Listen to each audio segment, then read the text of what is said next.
Hello everyone. हमारी unit continue चल रही थी इलेक्ट्रोकेमिस्ट्री।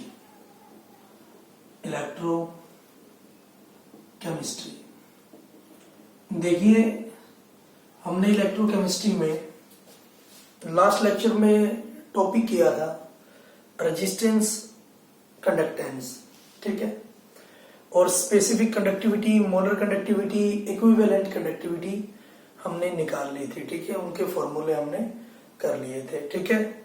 हाँ जी, हमें पता है जो रेजिस्टेंस होता है हमारे पास वो हमने किया था R डायरेक्टली प्रोपोर्शनल होता है लेंथ के और इनवर्सली प्रोपोर्शनल होता है एरिया ऑफ क्रॉस सेक्शन के। तो हम निकाल रहे थे R equal to rho L by A. Rho क्या है हमारे पास? रेजिस्टिविटी, ठीक है, और इसके रेसिप्रोकल को हम बोल रहे थे स्पेसिफिक कंडक्टिविटी कप्पा, ठीक है। तो मैं लिख सकता हूं 1 बाई जी, ठीक है। 1 बाई जी क्या है? जी क्या है यहाँ पर? कंडक्टेंस, जो कि रेसिप्रोकल होता है रेजिस्टेंस का। 1 by G equal to 1 by K into L by A, clear है, into L by A.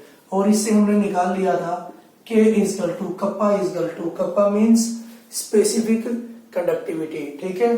Kappa equal to G into L by A, clear है। हाँ जी, ये हमने रिलेशनशिप निकाल ली थी कि हमारे पास कप्पा हमारे पास क्या था? Specific conductivity. जी हमारे पास था कंडक्टेंस, ठीक है। एल हमारे पास थी लेंथ और A area of cross section of a conductor, clear है, ठीक है। हाँ जी, तो हम यहाँ पर लिख सकते हैं जो कप्पा है, kappa equal to G into G star के इक्वल है, ठीक है। यहाँ पर जो जी स्टार है वो हमारे पास क्या है? Cell constant. मैं इसको नाम दूंगा सेल कांस्टेंट, ठीक है। और जो सेल कांस्टेंट है जी स्टार इक्वल होगा किसके? एल बाई ए के, क्लियर है। जी स्टार इक्वल टू इक्वल होगा एल बाई ए के। तो मैं इसको बोल सकता हूं सेल कांस्टेंट, ठीक है। तो अगर मुझे सेल कांस्टेंट की वैल्यू भी दे रखी है तो भी मैं स्पेसिफिक जो कंडक्टिविटी है वो निकाल सकता हूं, ठीक है। हाँ जी, इसके बिहाफ पर हम न्यूमेरिकल करते हैं।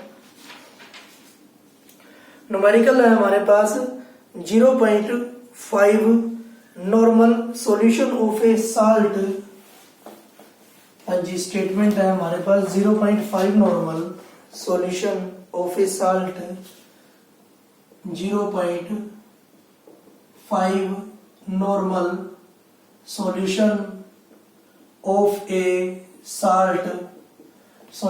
of a salt placed between the two platinum electrode, placed between the two platinum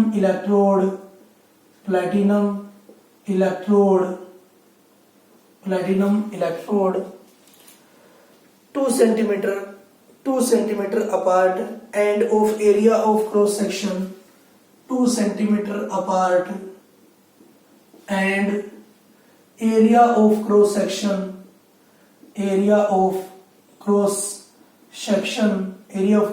उसने दे दिया है is 4 square centimeter, has a resistance is 4 square centimeter, has a resistance उसने दे दिया है 25 ohms, 25 ohm, ठीक है। हाँ जी, calculate the equivalent conductivity of the solution, calculate equivalent conductivity या lambda E Q of a solution, clear है। ये आपको गिवन है और ये हमें इक्विवेलेंट कंडक्टिविटी हमें निकालनी है, ठीक है।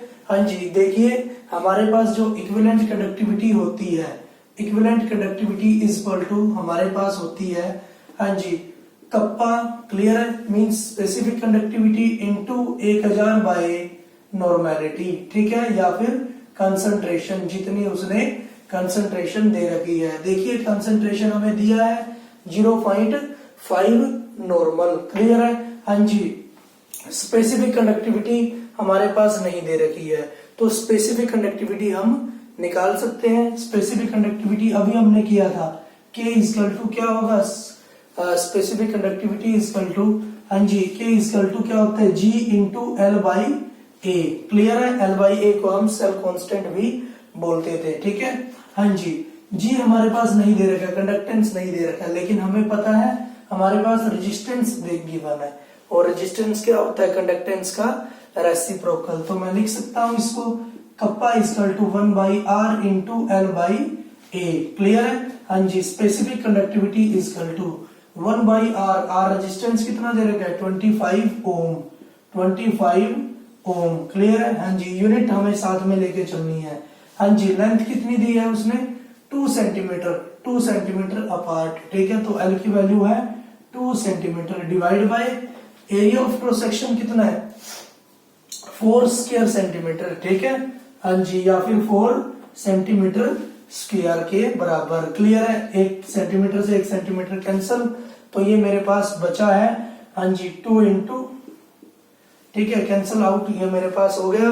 तो मेरे पास वैल्यू बचती है इसकी 0.02, वैल्यू आएगी मेरे पास स्पेसिफिक कंडक्टिविटी 0.02। ठीक है, ये क्या है? ओम इनवर्स बना। ओम इनवर्स को मैं क्या लिख सकता हूं? साइमन।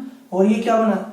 पर सेंटीमीटर। ठीक है, ये सेंटीमीटर की पावर -1। ठीक है, साइमन पर सेंटीमीटर, और यही यूनिट होती है किसकी? हमारे पास स्पेसिफिक कंडक्टिविटी की। क्लियर है? तो मैं यूनिट से भी हम देख सकते हैं इसको। ठीक है, 0.02 साइमन पर सेंटीमीटर इसकी आ गई है स्पेसिफिक कंडक्टिविटी। क्लियर है? हाँ जी, अब मेरे पास स्पेसिफिक कंडक्टिविटी तो ये आ गई है। हाँ जी, अब मैं क्या करता हूं? इक्विवेलेंट कंडक्टिविटी निकालता हूं। Equivalent conductivity is equal to, हाँ जी, कप्पा कितना दिया है? 0.02 साइमन पर सेंटीमीटर। क्लियर है? इनटू 1000 इसकी यूनिट क्या थी? सेंटीमीटर क्यूब पर लीटर, सेंटीमीटर क्यूब पर लीटर डिवाइड बाय, हाँ जी, नॉर्मेलिटी हमारे पास क्या है? 0.5 नॉर्मल। ठीक है, हाँ जी, 0.5 नॉर्मल, या फिर मैं लिख सकता हूं 0.5 नॉर्मेलिटी की जगह क्या लिख सकता हूं? ग्राम इक्विवेलेंट डिसॉल्व्ड इन पर लीटर सॉल्यूशन। ठीक है, या ग्राम इक्विवेलेंट पर लीटर। ठीक है, नॉर्मेलिटी की जगह लिख सकता हूं 0.5 ग्राम इक्विवेलेंट पर लीटर। क्लियर है? समझे? यही हमारे पास क्या होती है? नॉर्मेलिटी। तो आपको पता है 1 सेंटीमीटर से 1 सेंटीमीटर कैंसल, तो यहां बचा क्या? Centimetre square. पर लीटर से पर लीटर कैंसल। ठीक है, हाँ जी, तो मेरे पास यूनिट इसकी आती है, इसकी यूनिट क्या आती है? साइमन सेंटीमीटर स्क्वायर पर इक्विवेलेंट, जो कि यूनिट किसकी होती है? इक्विवेलेंट कंडक्टिविटी की। तो मतलब मेरा आंसर क्या है?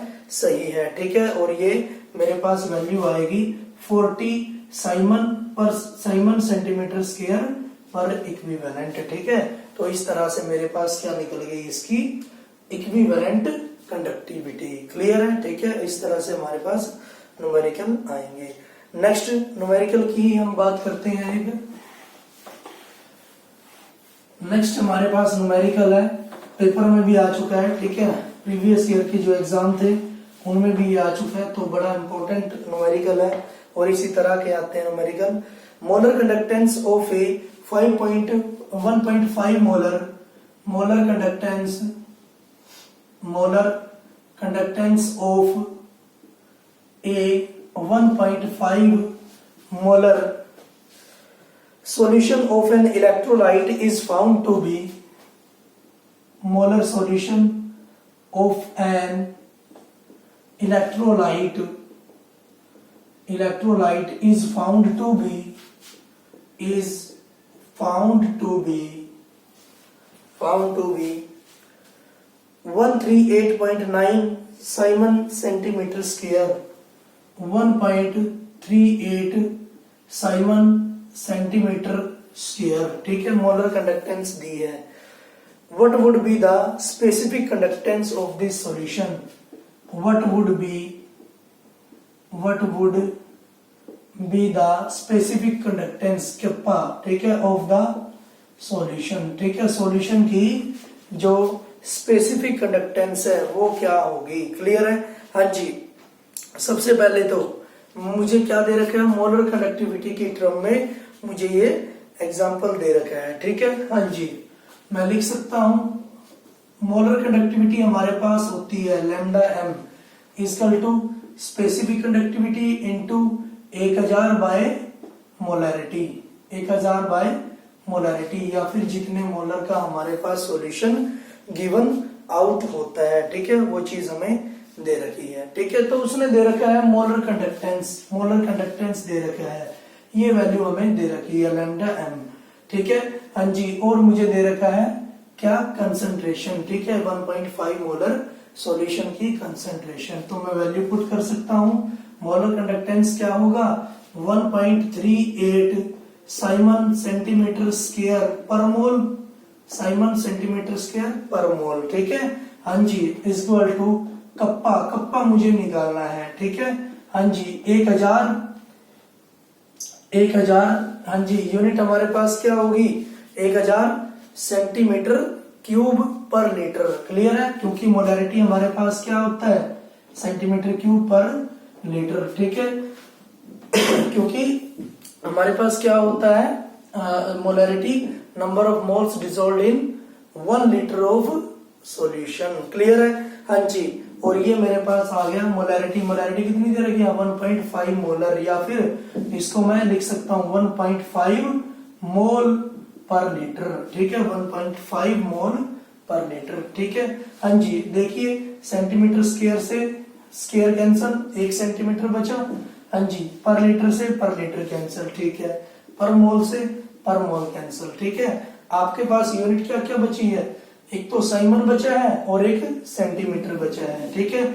और आपको पता है स्पेसिफिक जो कंडक्टिविटी है, ठीक है, उसकी यूनिट क्या होती है साइमन पर सेंटीमीटर, क्लियर है। तो मतलब आपका क्वेश्चन सही जा रहा है, ठीक है। तो कप्पा की वैल्यू आपके पास आती है 0.208, कप्पा इक्वल टू 0.208 साइमन पर सेंटीमीटर। मींस अगर आपको यूनिट्स भी पता है तो भी आप क्या कर सकते हो, आप देख सकते हो, वेरीफाई कर सकते हो कि आपका आंसर सही है या फिर गलत है, क्लियर है, ठीक है। तो इस तरह से आपके पास न्यूमेरिकल्स आएंगे, ठीक है। हाँ जी, नेक्स्ट है हमारे पास, नेक्स्ट टॉपिक है हमारा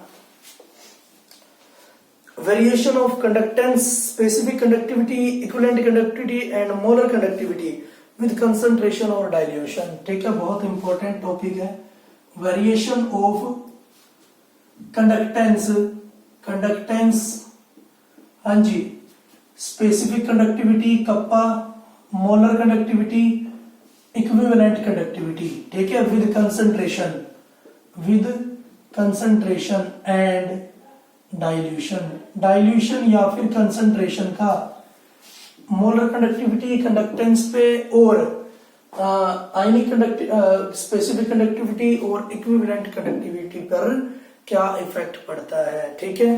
हाँ जी, देखिए सबसे पहली तो बात है, हमें पता है अगर डाइल्यूशन इंक्रीज होता है, ठीक है, तो नंबर ऑफ आयंस क्या होंगे, इंक्रीज होंगे, क्योंकि जो मेरे पास इलेक्ट्रोलाइट होता है वो इजिली डिसोसिएट हो जाता है, ठीक है। अगर डाइल्यूशन मैं करता हूं तो वो और भी अच्छे से डिसोसिएट हो जाएगा और जो हमारी कंडक्टेंस है वो क्या होगी, इंक्रीज होगी, ठीक है। तो विद डाइल्यूशन मैं बोल सकता हूं, विद डाइल्यूशन जो हमारे पास कंडक्टेंस होता है, हमारे पास जो कंडक्टेंस होता है वो क्या होता है, इंक्रीज होता है, क्लियर है। हाँ जी, जो हमारे पास स्पेसिफिक कंडक्टिविटी होती है, अगर मैं डाइल्यूशन करता हूं, जो हमारे पास स्पेसिफिक कंडक्टिविटी होती है, कंडक्टिविटी मींस कप्पा की वैल्यू क्या होती है, डिक्रीज होती है, ठीक है।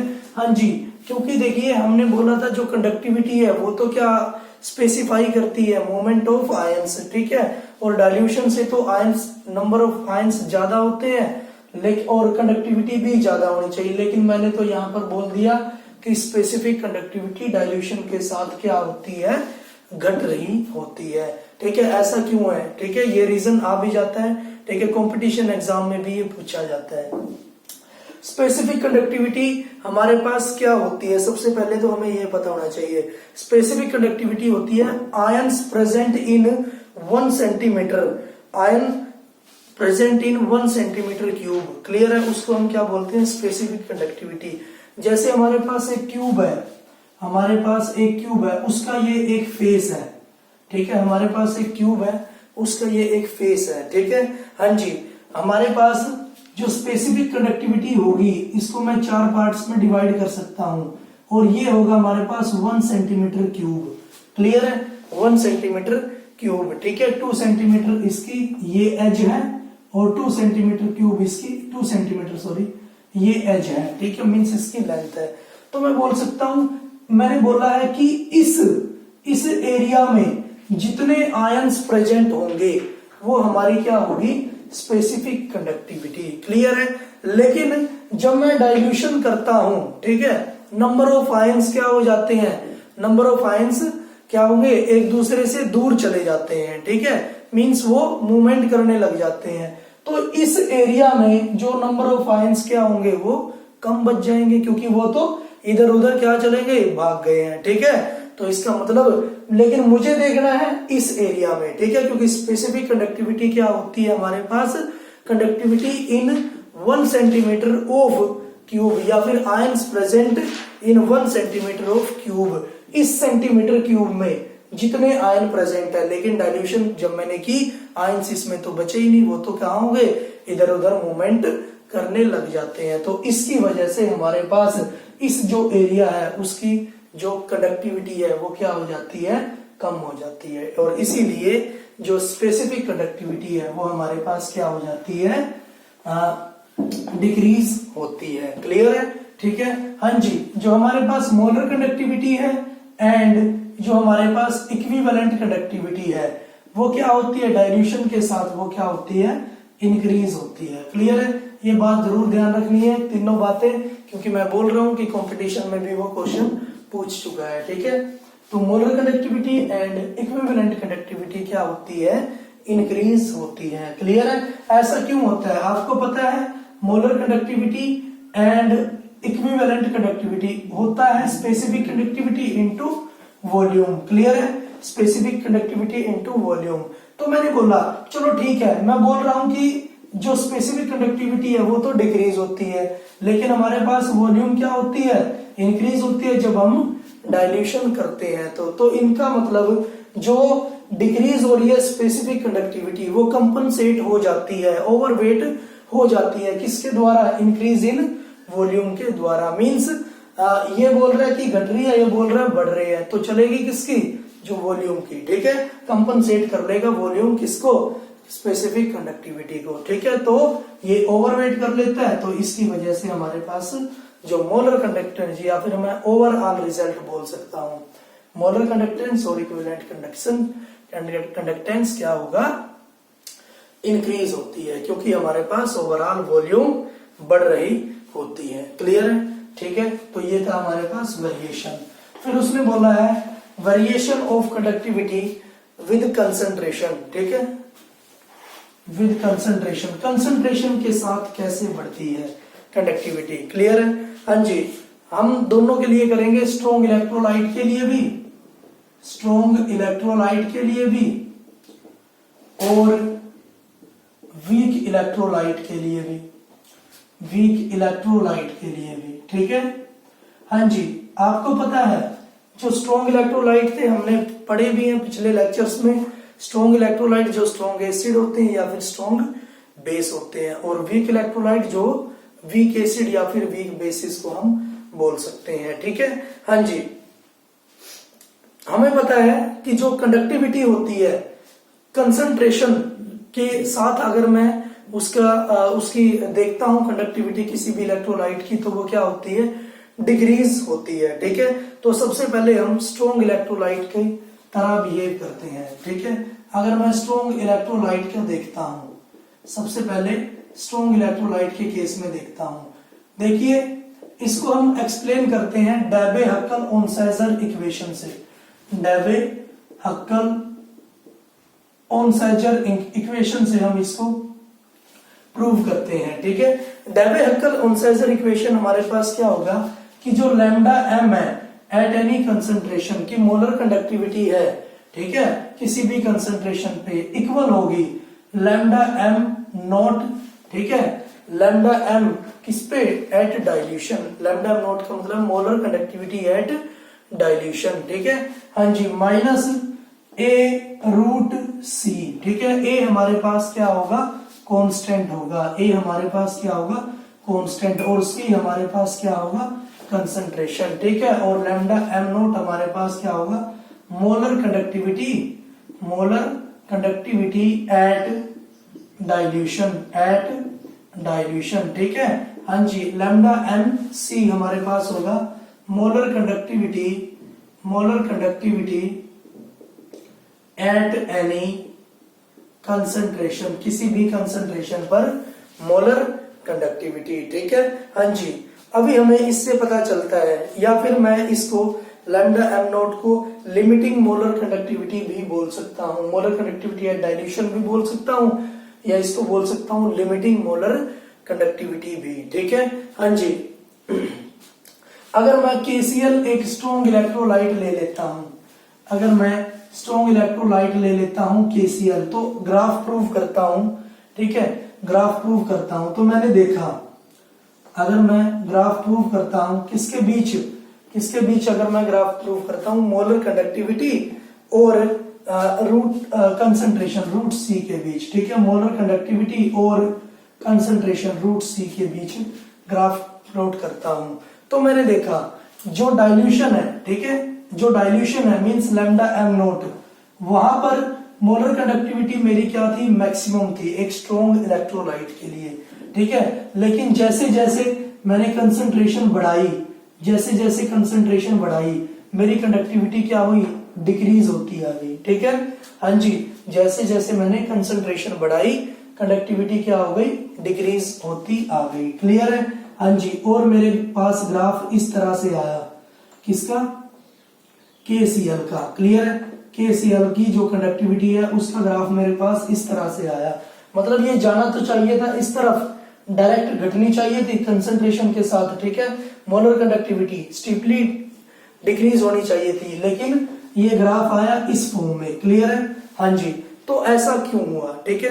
हाँ जी, देखिए, जब भी हम कंसंट्रेशन को इंक्रीज करते हैं, जब भी हम कंसंट्रेशन को इंक्रीज करते हैं, तो इसका मतलब जो हमारे पास आयन आयन इंटरेक्शन होती है, ठीक है, आयन आयन इंटरेक्शन ज्यादा हो जाती है, क्लियर है, आयन आयन इंटरेक्शन ज्यादा हो जाती है, जो कि रिटार्ड करती है किससे, कंडक्टिविटी को, या फिर मूवमेंट ऑफ आयंस को क्या करता है, रिटार्ड कर देता है, ठीक है। जैसे मैं एक एग्जांपल के थ्रू समझ सकता हूं, ठीक है, मैंने यहां पर NaCl लिए, Na positive Cl negative ion, मैंने और NaCl डाल दिया, तो Na पॉजिटिव Cl नेगेटिव बहुत ज्यादा बन गए, ठीक है, बहुत ज्यादा बन चुके हैं। तो मैं देखता हूं कि जो ये वाला Cl है, क्योंकि भीड़ बहुत हो गई है, क्राउड बहुत हो गया है, Cl नेगेटिव इस Na के साथ भी कर सकता है ओवरलैप, इस Na के साथ भी कर सकता है,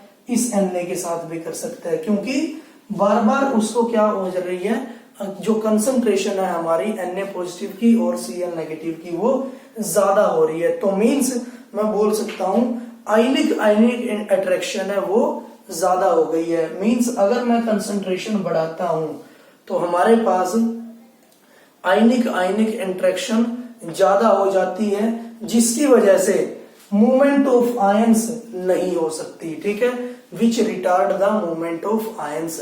और अगर मूवमेंट ऑफ आयंस रिटार्ड हो गई, कम हो गई, रुकावट हो गई उसमें, तो हमारी कंडक्टिविटी भी क्या हो गई, डिक्रीज होती है, किससे, कंसंट्रेशन अगर हमारे पास ज्यादा होती है तो, क्लियर है, ठीक है। तो इस तरह से हमारे पास ग्राफ आएगा किसका, molar conductivity of strong electrolyte. ये जो पॉइंट है जहां पर हमारे पास मैक्सिमम कंडक्टिविटी है, ठीक है, वो हमारे पास क्या होगा, डाइल्यूशन पॉइंट या फिर लिमिटिंग मोलर कंडक्टेंस, ठीक है, उसको हम क्या बोलेंगे, लिमिटिंग मोलर कंडक्टेंस बोलेंगे, क्लियर है। हाँ जी, ये तो हमें इधर से भी प्रूव हो रहा है कि जो कंडक्टिविटी है ये भी प्लस है, ये भी प्लस है, इसके डायरेक्टली प्रोपोर्शनल है। यहाँ पर जो कंसंट्रेशन है वो माइनस है और ये प्लस है, तो मींस क्या है, इनवर्सली प्रोपोर्शनल है, क्लियर है। इनवर्सली प्रोपोर्शनल है। ठीक है, तो ये ग्राफ आएगा हमारे पास स्ट्रॉन्ग इलेक्ट्रोलाइट के लिए। नेक्स्ट हम बात करते हैं वीक इलेक्ट्रोलाइट के लिए। वीक इलेक्ट्रोलाइट के लिए, वीक इलेक्ट्रोलाइट के लिए, ठीक है, जैसे हम एग्जांपल ले लेते हैं CH3COOH, एसिटिक एसिड का हम एग्जांपल ले लेते हैं। ठीक है, हमें पता है जो वीक इलेक्ट्रोलाइट है वो डिसोसिएट होता है कम एक्सटेंट पर। ठीक है, लेसर एक्सटेंट पर, लेसर अमाउंट में वो डिसोसिएट होता है as compare to strong electrolyte. तो इसका मतलब जो इसका डाइल्यूशन पॉइंट है वो क्या आएगा, कम आएगा, या फिर इस डाइल्यूशन पॉइंट तक वो रीच नहीं कर पाएगा, या फिर हम बोल सकते हैं उसकी कंडक्टिविटी स्ट्रॉन्ग इलेक्ट्रोलाइट की कंडक्टिविटी से क्या आएगी, कम आएगी। ठीक है, और जब हमने CH3COH का एसिटिक एसिड का जो ग्राफ लिया था, कंडक्टिविटी देखी थी विद रिस्पेक्ट टू कंसंट्रेशन, तो हमने देखा जो उसका ग्राफ आया है वो इस तरह से आया है, उसका ग्राफ इस तरह से आएगा CH3COOH का। ठीक है, मींस वो क्या है, उसका जो डाइल्यूशन पॉइंट है वो रीच नहीं कर पाया। ठीक है, या फिर लिमिटिंग डाइल्यूशन पॉइंट है उसको हम रीच नहीं कर पाया, क्योंकि वो स्मॉलर एक्सटेंट में डिसोसिएट होता है। ठीक है, और कंसंट्रेशन बढ़ती है तो उसका वो भी, उसकी जो मोलर कंडक्टिविटी है वो भी क्या होती है, डिक्रीज होती है। ठीक है, हाँ जी। फिर हमें पता है कि जो वीक इलेक्ट्रोलाइट है, ठीक है, वो कंप्लीटली डिसोसिएट नहीं होता, वो पूरी तरह से डिसोसिएट नहीं होता। ठीक है, तो हमारे पास क्या हो जाता है, उसकी वैल्यू को, उसकी एग्जैक्ट वैल्यू को निकालना मुश्किल हो जाता है। उसकी जो एग्जैक्ट वैल्यू है किसकी, मोलर कंडक्टिविटी की। ठीक है, मींस जो वीक इलेक्ट्रोलाइट है उसकी मोलर कंडक्टिविटी की एग्जैक्ट वैल्यू को हमारे पास निकालना मुश्किल हो जाता है। ठीक है, स्ट्रॉन्ग इलेक्ट्रोलाइट तो कंप्लीटली डिसोसिएट हो जाता है, बट ये डिसोसिएट नहीं होता, तो इसकी मोलर कंडक्टिविटी की वैल्यू को निकालना मुश्किल हो जाता है। ठीक है, और इसकी मोलर कंडक्टिविटी को, वैल्यू को निकालने के लिए इंट्रोड्यूस होता है हमारे पास खोलर्स लॉ। ठीक है, खोलर्स लॉ। ठीक है, ये क्या करता है, ये स्पेशल इसी के लिए आया था, किसके लिए, मोलर कंडक्टिविटी निकालने के लिए वीक इलेक्ट्रोलाइट की। ठीक है, तो इसको हम करेंगे नेक्स्ट लेक्चर्स में। फिलहाल के लिए इतना ही। Thank you for cooperation.